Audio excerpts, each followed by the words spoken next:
ambulance emergency? What town or suburb? We're in Chinatown Marketplace. We've got multiple burn victims. I'm organising help for you now. Stay on the line and I'll tell you exactly what to do next. I don't see myself as a hero. This is going to be massive.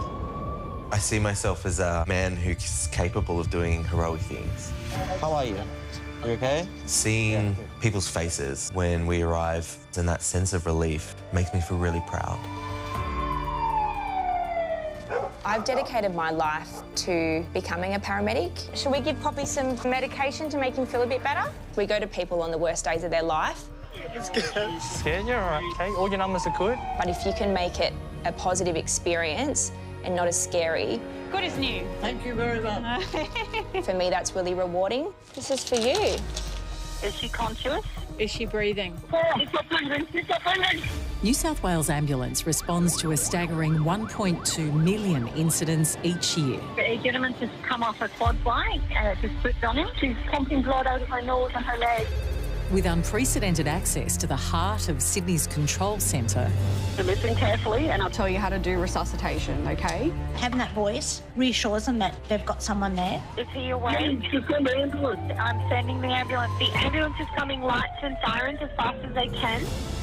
We capture the moment the emergency call comes in. Can you put someone sober on the phone? If you require an ambulance to meet you, we need you to pull over now. And the ambulance is dispatched. We're 4 minutes now. And take you to the paramedics on the front line, covering 5 superstations across the entire metropolitan area. Come on, matey. Each responder We've sent 1, 2, 3, 4, 5, 6, 7 resources. plays a crucial role. We need to get everyone away from the power pole right now. Get out of the way, mate. Move! I'm not a big fan of the term hero. We're very ordinary people doing an amazing job out there. In life and death. Sorry. That was just really sad. Emergencies. All right, keep going. 1, 2, 3, 4. But you can't come into this job saying, oh no, no job will affect me, because then you're not human. You need to have that emotion. Where they must be prepared. She's got 10% full thickness burns to her head. For anything. So the bathroom window's open. Oh, hold on, hold on. Don't forget to hose the concrete. They were so cute. I hope we're going to be like them when we're in our 80s. She can have a super chill day, nothing major going on, and then out of nowhere it's like... And where every decision can change a life. The paramedics have saved the day. There's a lot of moments in the job that get really tough. It takes a particular type of person to be able to go see the stuff that we see, but we do it every day.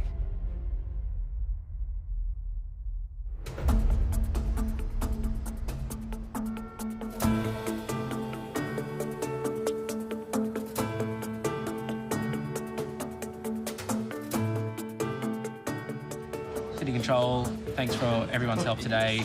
Have a great night. Get home safe. Thank you. Thank you. It's 7 o'clock on Saturday night at Sydney's Control Centre in Redfern. Alrighty, thank you. Enjoy tonight. Yeah.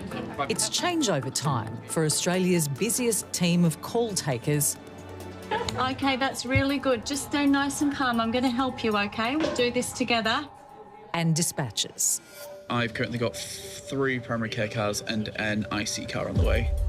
And this is the pinnacle. It has to work like a cog. The whole process. But this is the beginning. This is the start of it. This is where it all happens. The 12-hour night shift is about to kick off. These are night shift staples. I'm not on the night shift, but I am providing for all. Across 240 stations in New South Wales, paramedics and duty operations managers also prepare to clock on. Let's roll. Ain't no mucking around on night shift. Nope. Together, they're equipped to deal with whatever the night brings.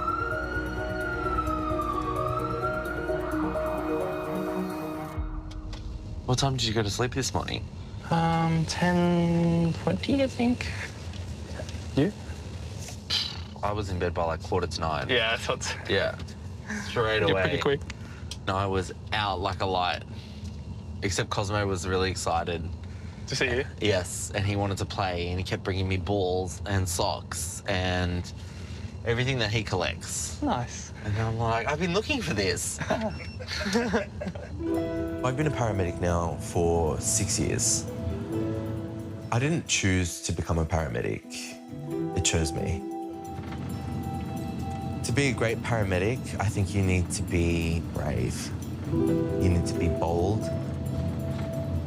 and have an ability to connect with every single person that you come into contact with.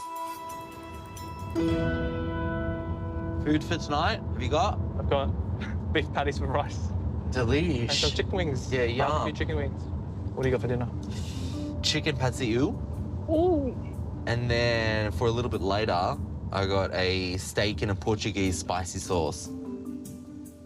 Delish. You didn't cook it, did you? Absolutely not. I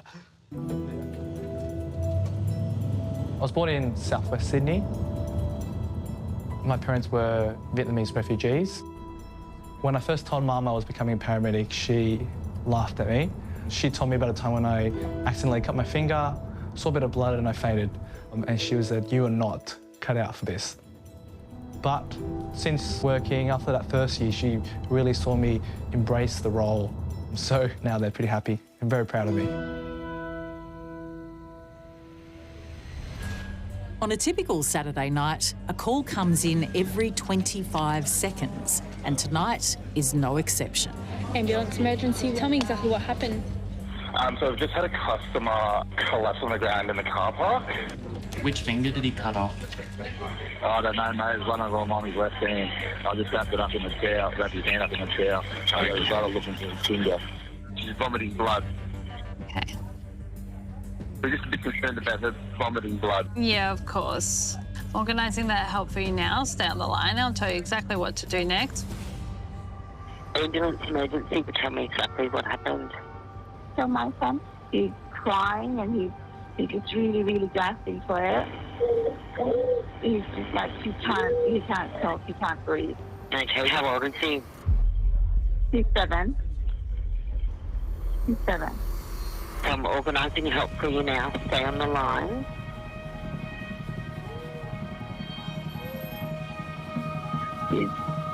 It's okay, Mommy. It's okay. It's just, yeah. Yeah. He's really scared because he can't breathe.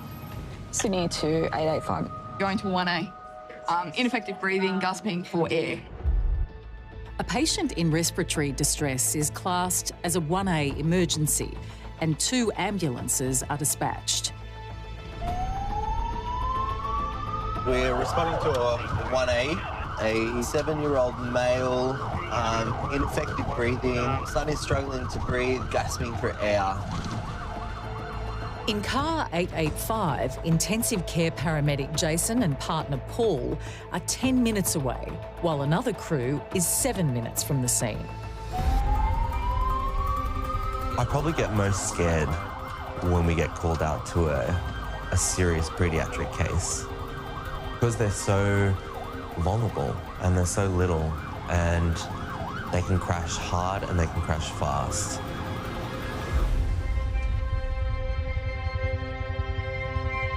Are they far? They're on their way, okay? Okay. They won't be much longer. Going to a 1A job, which is our high security job, especially with a child, makes everything more serious. The worst thing is if they go from distress to arrest. When they are struggling to breathe, to stop breathing. That's our biggest fear. Oh, there's the car up there.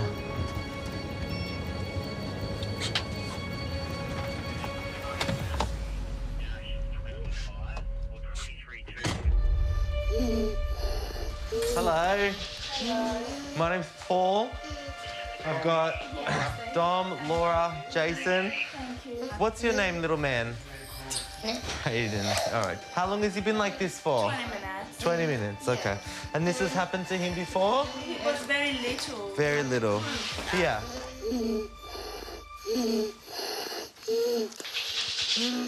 You're okay, little man, okay? It's all right. With kids in serious sort of respiratory distress, you've got a really good indication on how serious the situation is by what their body looks like. You can see their ribs starting to poke through their sides.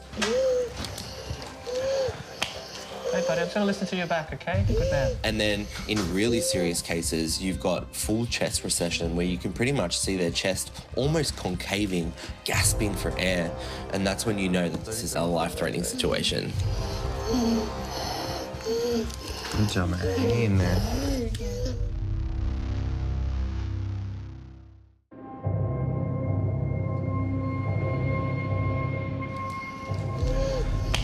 Hey, buddy, I'm just going to listen to your back, okay? Good man. On Sydney's North Shore, paramedics are treating 7-year-old Braden, who is gasping for air. 37.7, great. Paul checks his vital signs while Jason listens to his chest. Yep, croup. Thank you. Yep. You can tell it's croup just by listening. You can hear croup. You know, they've got a very distinct barking cough. They've got restrictive breathing in the upper airways. You can hear that it was actually life-threatening. All right, does someone want to start drawing up the adrenaline? The nerves? Croup, which is an inflammation of the larynx and windpipe, has severely compromised Braden's breathing. The most important thing about treating kids is making them feel safe. Because if they don't feel that, then they're going to be freaking out, which is going to make their condition a whole lot worse. So what we're going to do, okay, we're going to get the medication that's going to help him open up his airway.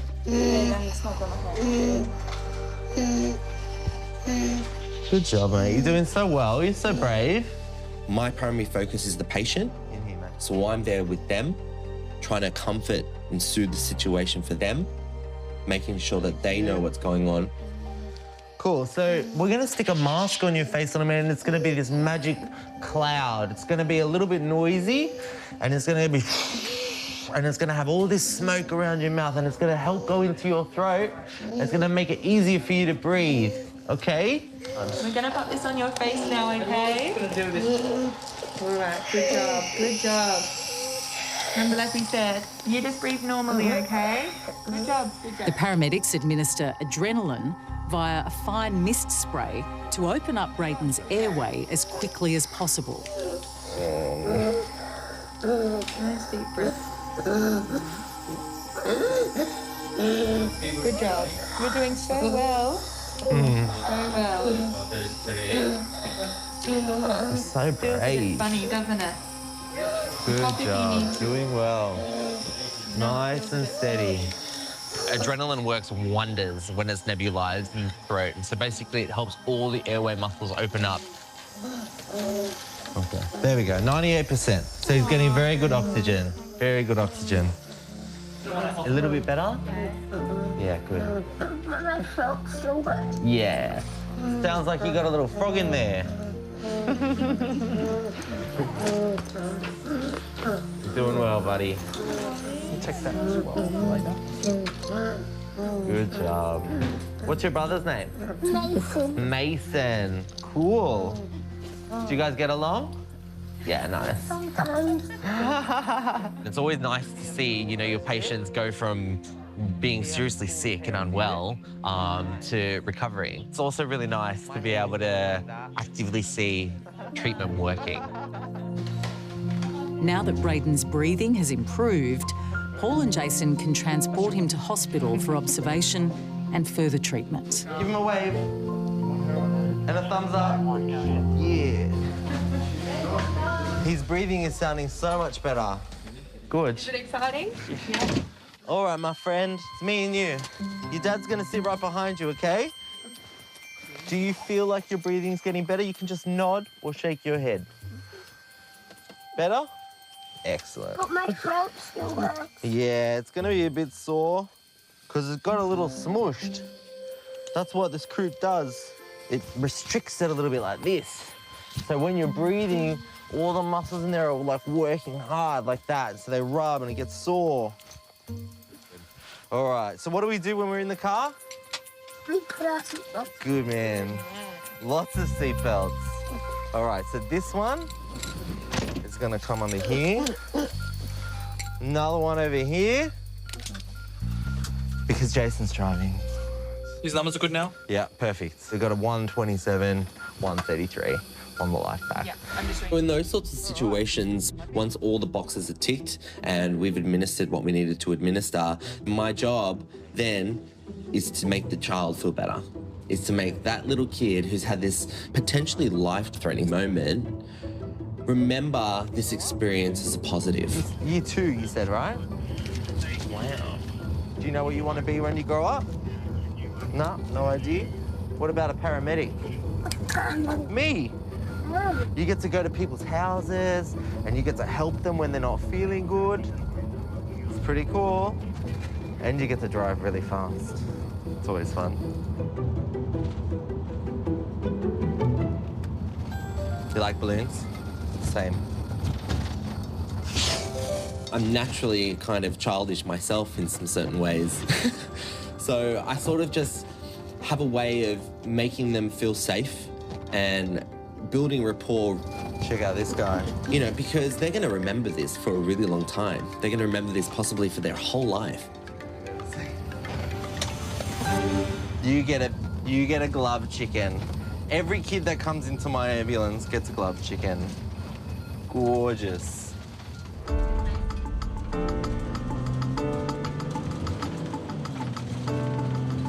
All right, little man, so we're at the hospital now. We made it. So what'll happen is we'll get you outside and then maybe we'll put the lights on for you. How good. And then we'll see the doctors, and then I reckon you'll be able to go home in the morning. This is why I do this. You know, it's this feeling. This is why I keep coming to work every day. Because it's a feeling you can't get anywhere else in the world. You want to see the lights? Ready?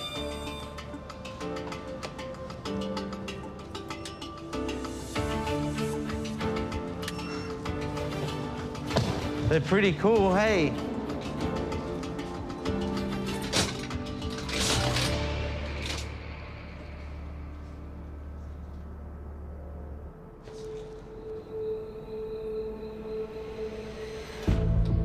As Saturday's busy night shift ticks on, there's a surge in emergency calls. Ambulance emergency. Tell me exactly what's happened. My wife's having some kind of, I don't know, she's just convulsing or something. We're in the car. Okay. So there was a fight and then he has jumped through the window and severed in his leg near the groin. Is that right? Yes. Okay. And is the car off the road? Yeah, off an embankment. Into a tree? Can you hear me? Okay, so if her body's shaking, so just let her do it as long as you've pulled over safely to the side of the road. It's getting more intense. It's getting worse. Understood, sir. I'm organising help for you now. Stay on the line. I'll tell you exactly what to do next. Between 3,000 and 5,000 calls for help are answered every day. And tonight, there's added pressure on the team in dispatch to juggle all the resources required. Sydney 338, I'm going to reassign you to a 1A in Gravesend. Thanks, 338. We had about 15 other emergency jobs come in at the same time. Sue? Yeah. You're happy that the two Castle Hills are the same, are in the same MVA? Yes. Thank you. We've been borrowing a lot of cars from other areas to come in to help us with that workload, and it's got it covered now. But yes, for a few minutes there, it was pretty chaotic. But an alert comes in from Sydney's emergency services. Major MVA, one person trapped. A multi-vehicle accident in Annangrove in Sydney's west. We need the car that's doing the IMS to go, and we need 311 to go. Dispatchers Christie and Mitchell assign the job to Duty Operations Manager Nathan. What I enjoy about my job, I love the managing side of it, but at the same time, I joined the ambulance service. Where are we now? 31 years, 32 years? Because I love the hands-on, and I still do get that hands-on. So I've got the best of both worlds. Inspector 761B, Annangrove Road, Annangrove for the MBA. It sounds quite serious. One car's veered into a pole, the other one's veered into a fence. This looks big, yeah. As a duty operations manager, I go to major incidents. I'm the one that will have to oversee the entire job. It's to 76. You have 3 GD cars and rescue teacher for 20 something. Copy, thank you. A multi-agency response is triggered. 3 ambulances and a rescue helicopter are dispatched to the scene. Police and fire and rescue are also on their way.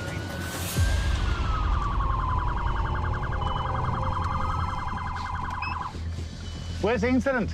There's been a power pole. Where's the incident? You can see where the lights Thank are you. flashing. That's all we need. Thank you. Ooh. Ah, over there.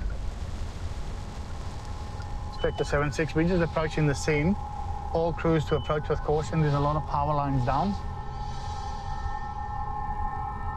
Speed to 76, cover that power lines down on scene.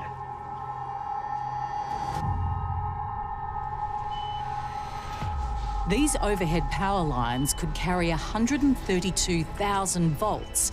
Get out of the way, mate! Move! And are potentially lethal to anyone who touches them. Affirmative. This road needs to be shut off by the police urgently.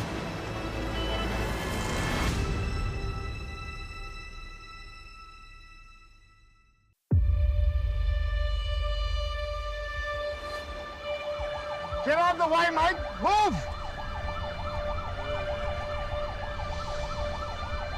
Inspector 76, we're just approaching the scene.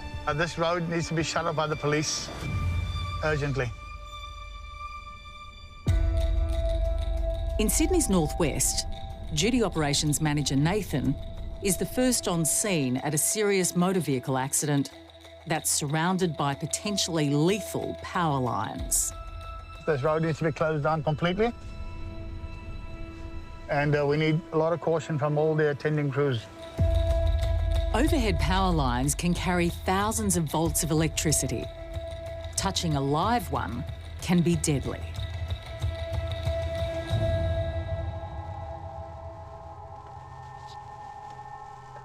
All right. Jobs like these are major incidents. So my role, I'm the commander. Hi, mate, can you move away from the wires, please, buddy?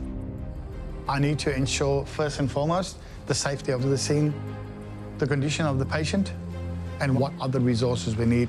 Is that the only vehicle? Is another one? Is it further down? A second car involved in the accident is several metres away. Hi, guys. Is anyone touching in the car? It's just you? You okay? Nathan confirms the driver of the second vehicle has no obvious injuries, but due to the extreme risk, Nathan and his team can't approach the other vehicle until he's sure it is safe. Just let me know how many patients you got there and if they're trapped. One patient, okay.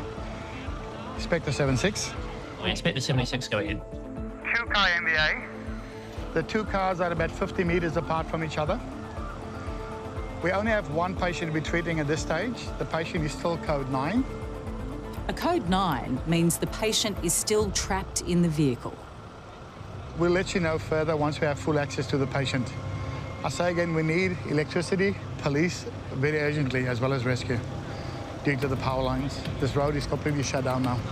Inspector 76, cover that, thank you. These wires, I need to get the cops to get people off the scene here. There's too many people here. With one patient with unknown injuries trapped inside the vehicle, paramedics still can't reach them until Nathan gets the all clear. Have you guys established whether this is alive yet or no? We're treating it as live? Yes, awesome. Treat it all as bitey. As bitey, yeah. So we treat it as live at the moment. It is a high risk because we have a lot of live wires we're working with. The thing that's paramount for all of us, our safety always comes first. After consultation with fire and rescue, Nathan is given the all clear to proceed with caution to access the patient. We're treating these wires as live. Fortunately, we have access underneath them. And we've done a risk assessment and we felt it was safe for us to get to the patient. I need... You're okay, Robert. You're okay. You're okay. It's okay. You're It's okay. okay. So just a compound of the left hand. Make sure he doesn't have a head injury as well. So it appears as she hit one car and then flattened the power pole, end up in a fence. He's got a compound fracture of his left forearm. A compound fracture is when a broken bone breaks through the skin. No, stop.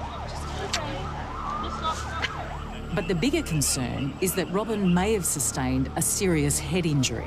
That can't be determined until he's safely extracted from the vehicle. And it appears he might have a slight head injury because his level of consciousness is decreased at the moment. When you have a head injury, it can cause confusion. They're not aware of what they're doing and they can cause themselves further injury. We have to make them comfortable. We can give certain drugs to calm the patient. So we're going to look after him, okay? I'm going to take you up to the hospital. Okay, let's get him out of the car on the stretcher and then we'll sort him out. Okay, do we need the medical team? I think we should be fine. We're fine? I'll call it the medical team then. Inspector 76. Thanks. You can call us the medical team. We don't need to rescue 204. Inspector 76, cover that. We'll call off the helos. With the rescue helicopter team called off, the paramedics can now extract Robin from the vehicle. Before removing someone involved in an MVA from their vehicle, we often apply a neck brace. This is not always the case. Sometimes there's more risk involved in putting on a collar on these patients. 7-6, the patient has now been extricated. Goodness me, extremely lucky, yeah. I mean, the potential of quite severe injuries. Wow. Robin, do you remember anything? You've got it broken up. You've had a big car accident, okay? I have? Yeah. Shit. Well, we're just here looking after you. Okay? We're just stabilising him and then we're going to head off to Westmead. Oh, yeah. He's trying to pop a little cannula in your arm so we can give you some medication to make you feel better. All right, let's go, guys. As the person that is in charge of running the whole operation, nothing gives you more pleasure than to see the cohesiveness of all the agencies working together, and that is what causes the positive outcome for the patient. Oh, did he send you a photo? So there's a photo of where the power line, so it looks like snapped the telegraph pole. Yeah, right. That's why the road needed closing. Wow. Fair enough. Oh, wow. Now, actually, Yeah, good. everywhere. Shocking stuff. That's terrible. Thank you very much, guys. Appreciate all your help, eh? After 32 years, I have not gotten to that point where I feel it's gotten too much. I love it. I love what I do. I love my team. So, no, I still want to keep going. Hi, cuz. Happy birthday to you. Happy birthday to you. Happy birthday, dear Nathan. Happy birthday to you. Oh, my goodness. You guys you just made my day.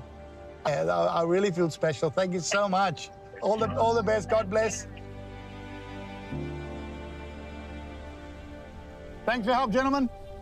Appreciate it. Thank you.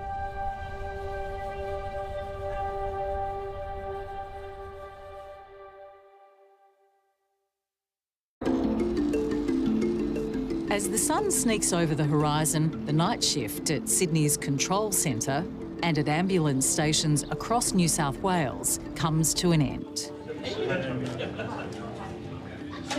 Bye.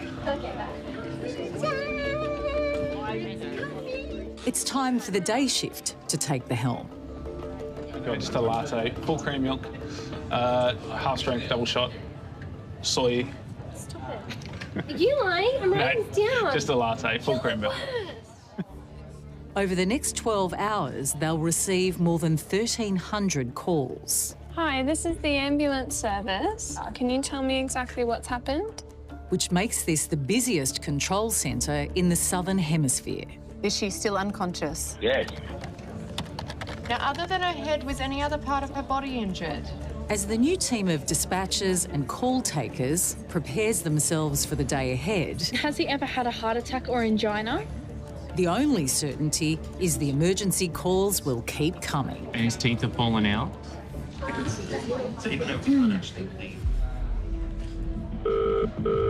Ambulance emergency, what town or suburb? Sydney, I don't know. Mum, are you awake? What do I do? She's on the floor. What's your phone number? I don't know my phone That's number. okay. Take a nice deep breath and then tell me exactly what's happened. She's on the floor. Yeah? Shaking. Is she having a seizure? Yeah, I don't know what's happening. What do I do? Okay, how old are they? She's 50 something, I forgot. I can't remember. How old are you? I'm 12. You're 12, okay. Is there another adult there? No, my dad's in hospital. Okay, that's okay. So it looks like she's shaking like she's having a seizure. She's stopped now. She's Stop now. Okay. Can you tell me, is she awake? No, I don't know. Mum, are you there? She's moving. I don't know if she's awake. Are you awake? Is she breathing? I'm tapping her. She's breathing. Like sometimes after a seizure, they can be out of it, okay? So I am organising help for you now, okay? A seizure occurs when there's a burst of abnormal electrical activity in the brain. It becomes dangerous when it continues for more than 5 minutes. The closest ambulance is still 8 minutes away. She's tapping her head on the wall. Can you put something soft under her head for me? Is that her screaming? Oh, yeah, she's screaming. Okay. Can you ask She her? doesn't want me to put the pillow in her head. She doesn't want me to put the pillow in Okay, her head. that's okay, all right. Is your mum a diabetic? No, she's not diabetic. Does she have epilepsy? No. Does she have a history of stroke or brain tumour? She has a brain tumour. She has a brain tumour.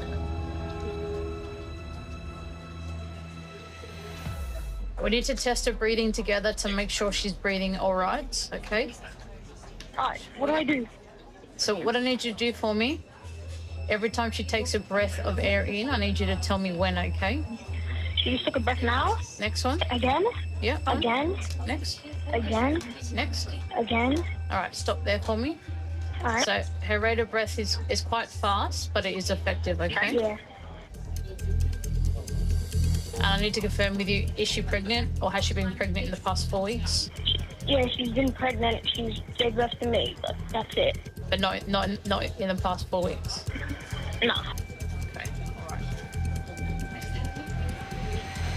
Can you see if you can get a response from your mum for me? Mum, are you there? Can you hear me? She's not responding.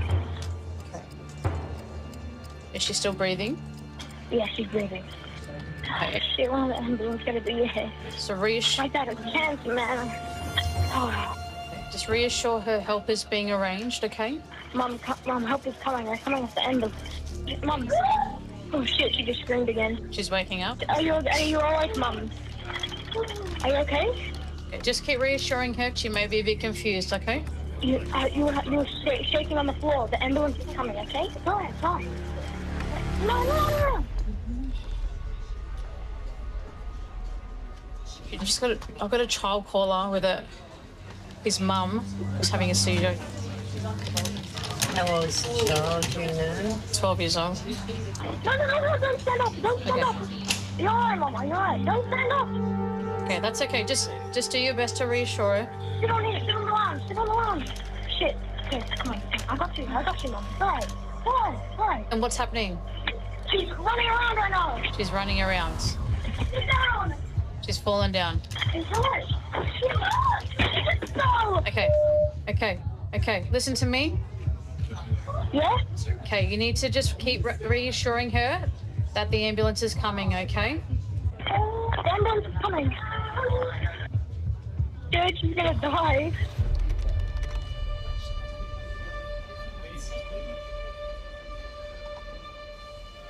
That's all right. You're doing very good, okay? Be gentle. Is she conscious? Yeah, what do I do? Is she still conscious? Just try and stay nice and calm and just keep trying to reassure her, okay?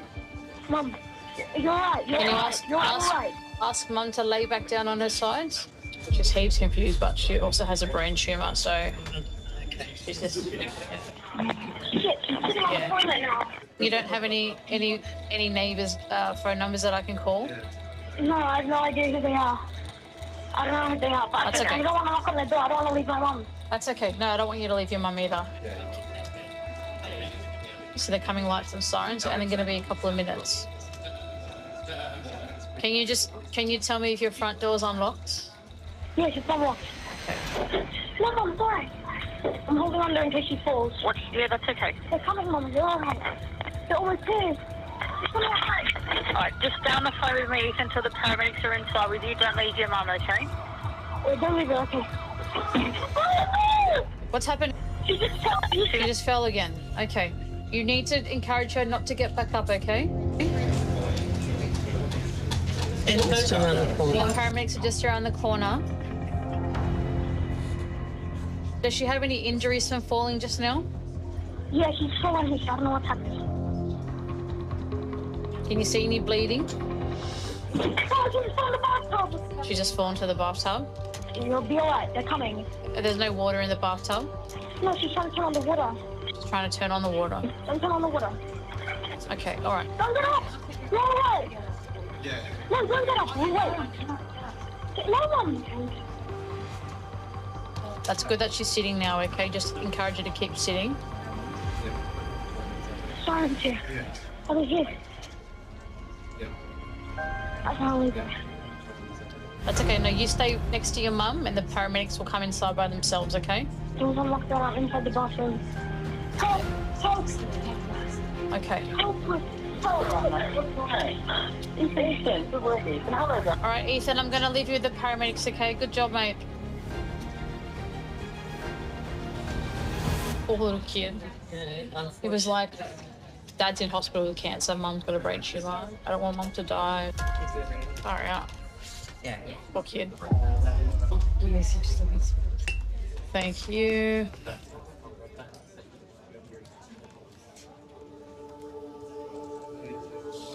Hectic.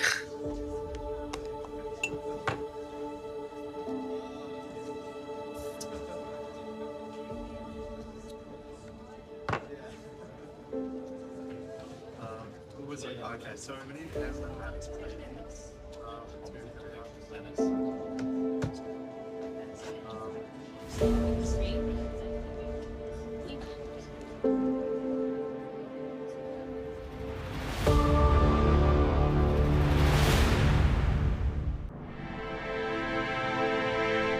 At Liverpool Superstation in Sydney's sprawling southwest, intensive care paramedic Hayley and partner Jazz have clocked on for their 7 to 7 day shift. You feel like a coffee? Coffee. Coffee time. Coffee. Coffee. Coffee. Coffee. I've been working out of Liverpool probably 2 years now. Wear a mask, but make it cute.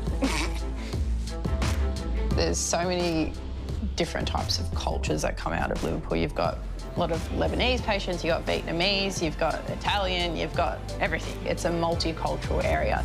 Yeah, this is, I'm in a brand new area. I first met Jazz this year when I first started at Liverpool.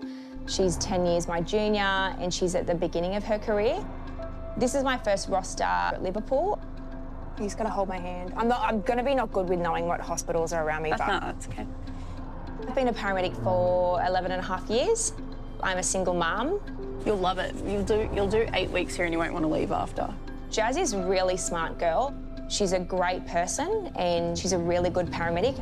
She's just hilarious to be around. My first job ever, I went to like a 60-year-old that fell off a ladder. I pushed him through the doors of triage and he arrested. And I had a tasering / stabbing on my first day.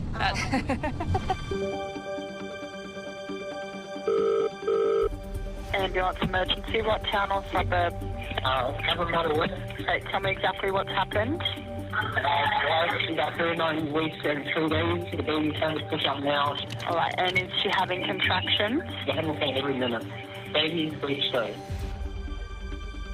All right, I'm organising help for you now. There still should be some time left before the delivery occurs, so the help is on the way. In car 884, paramedics Jazz and Hayley are 7 minutes away. Oh my God, okay. So we're going to a 29-year-old female in labour. So it's a breech birth. 39 weeks, it's really bad.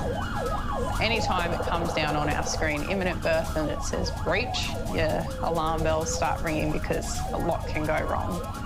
A breech birth is when a baby is born bottom first instead of head first. It's the baby's upside down. So this is the worst when the foot comes. If you see a foot, bad. Breech deliveries are extremely dangerous deliveries, particularly outside of a hospital. There are so many complications that can happen from a breech delivery. I'll just ask for another car. Absolutely, yes. 884. 2 patients, 2 ambulances. 884, can we get another car started since this is a breech birth? In breech deliveries, we are looking after 2 patients, and either one of those can be really critical patients. Another ambulance is dispatched to the Cabramatta address. Duty Operations Manager Joe is also called in.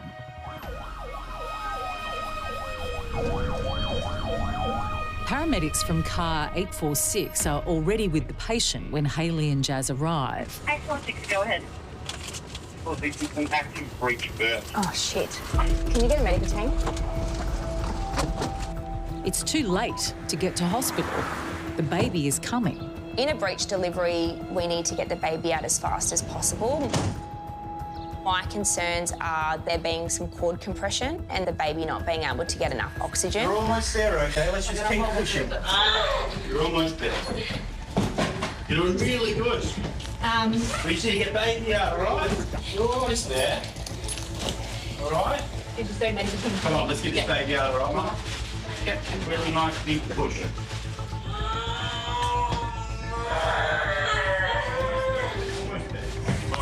We've almost got the head. You've got both arms. The last one's just the head, OK? Once the body delivers, we want to see the head being delivered in a fast amount of time. OK. The risk is that they go into cardiac arrest. You are essentially blocking off oxygen to that baby. We need to set up for a resus. A resus? Yeah. Jazz and Hayley prepare for a neonatal resuscitation. All right, can you stand up for me? Stand up. Okay, grab me to the help you, OK?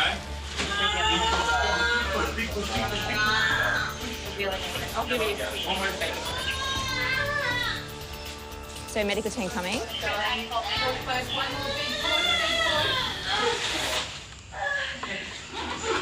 right, well done, Liz, darling.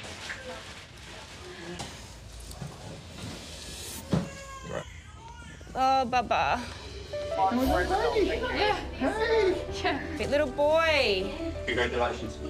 Well done, Thank you. Hearing the baby cry in a birth is the most relieving thing that we can possibly hear because they have taken a breath and we can all take a breath. Really, really, really good heart rate. Congratulations, sweetheart. It's that thank God moment. I'm just going to give him some stimulation, darling. I'm so proud of you. You did it. You did it all on your own. Thank you. It's a very stressful situation if it is a breech birth, but if it turns out well, it's amazing. You get to see someone's first moments in the world. It starts crying and you put the baby on the mum's chest. It's beautiful. How do you feel, Mum? Sorry. Good. Good? Congratulations. All right, so what I'm thinking, if you're happy, while you're getting this sorted, we might wrap Arthur, get him in a nappy and so forth. We'll get you in the car. And yeah, good plan? All right. Happy with the outcome and a picture taken for Mum, Hayley and Jazz get ready to transport baby Arthur to hospital. Hey, Cam, we're very rigid. It's like we're almost... Dislocated? Yeah. It's a possibility. Look, because we've got lateral, do you know what I mean? 100%. So let's get... That's what I'm worried about, that as well. Jazz, I'm really concerned about the legs. That is not normal. That's changing as well. We need to get going now. The rigid position of Arthur's legs is a serious concern.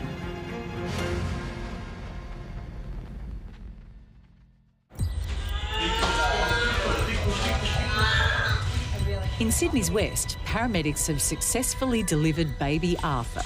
We got a baby. Yeah. Hey. Yeah. That's incredible. Little boy.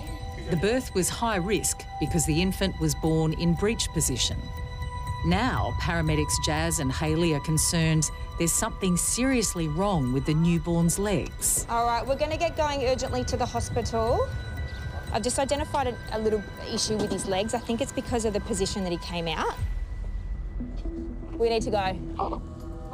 As the paramedics prepare to transport mum and baby, Hayley calls the hospital maternity specialist for advice. Hello, Becky. My name's Hayley. I'm a paramedic with ambulance. Look, we've just delivered a breech baby at home. Mum's great. I'm just actually quite concerned about the baby at this point.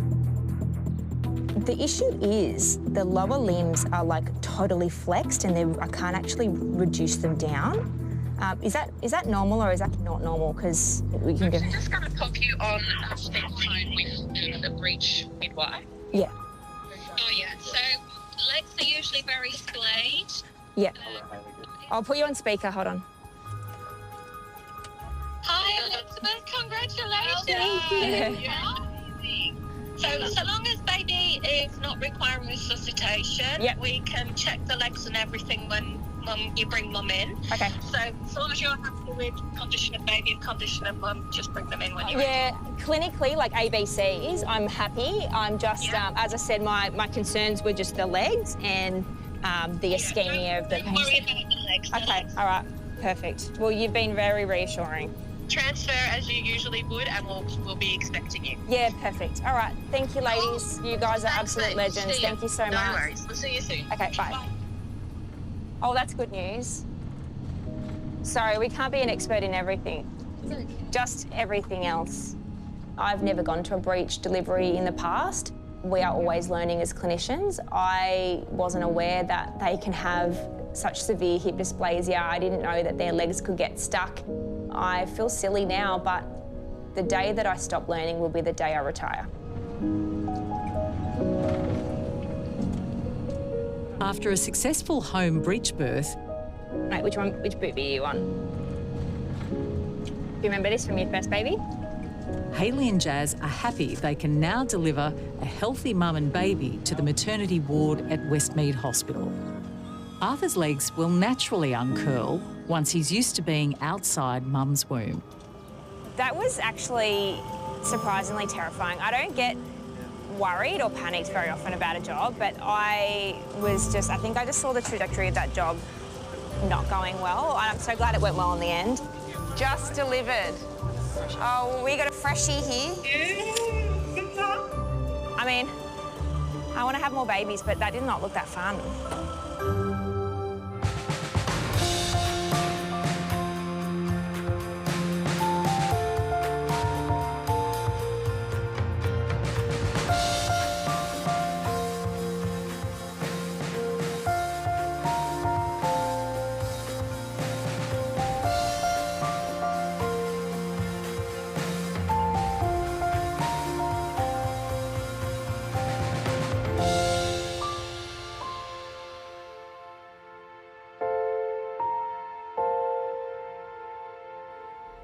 Next time,